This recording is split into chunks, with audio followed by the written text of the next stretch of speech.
30,000 plus এই ইউনিয়নের মধ্যে 30,000 প্লাস পানিবন্দী। এখন আমরা 200-র উপরে প্রায় সাহায্য সহযোগিতা দিয়েছি। বাদ বাকি যদি আরো আমরা যদি কালেকশন করতে পারি ইনশাল্লাহ দেওয়ার চেষ্টা আছে। অনেক লোক আছে বিএনপির মানে কি নেতাকর্মীরাও এখানে আছে, সবগুলো মানে কি অনেকটা কষ্ট হইতেছে। বিএনপির পক্ষ থেকে জন্য মানে কি চাউল দিতেছে।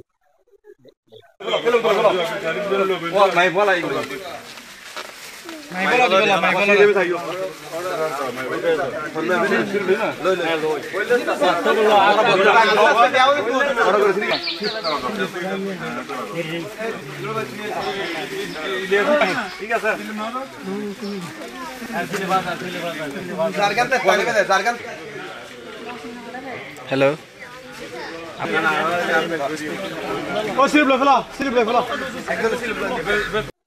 গত কয়েকদিনের ভারী বৃষ্টিতে চট্টগ্রামের হাটহাজারী, ফটিকছড়ি, মিরসরাই এলাকায় আসলে অনেকগুলো বসতবাড়ি প্লাবিত হয়েছে। এতে করে সবচেয়ে বেশি ক্ষতিগ্রস্ত হয়েছে ফটিকছড়ি এবং হাটহাজারী উপজেলার ফরাবাদ ইউনিয়ন, মেখল, শিকারপুর, বুড়িচর।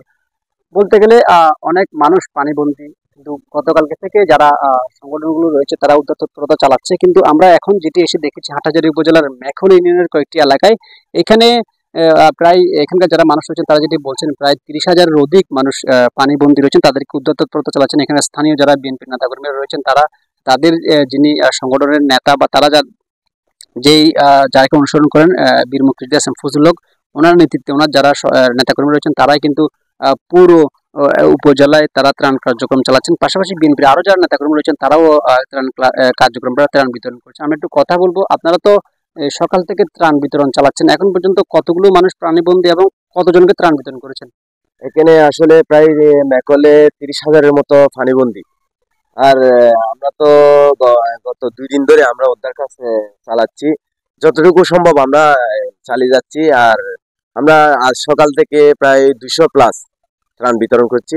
এই আপনার এই কার্যক্রম যতদিন না পানি না সরবে ততদিন চলমান থাকবে। উনি যেমনটা বলছেন তাদের যে কার্যক্রম সেটি তারা চালিয়ে যাবেন। পাশাপাশি এই উপজেলা সহ আরো অন্যান্য জায়গায় যেখানে বন্যা দুর্গত রয়েছে এবং যারা পানিবন্দী রয়েছে তাদেরকে উদ্ধারে কাজ করছেন বিএনপির নেতাকর্মীরা সহ যারা বিভিন্ন স্বেচ্ছাসেবী সংগঠনের নেতাকর্মী রয়েছেন তারা।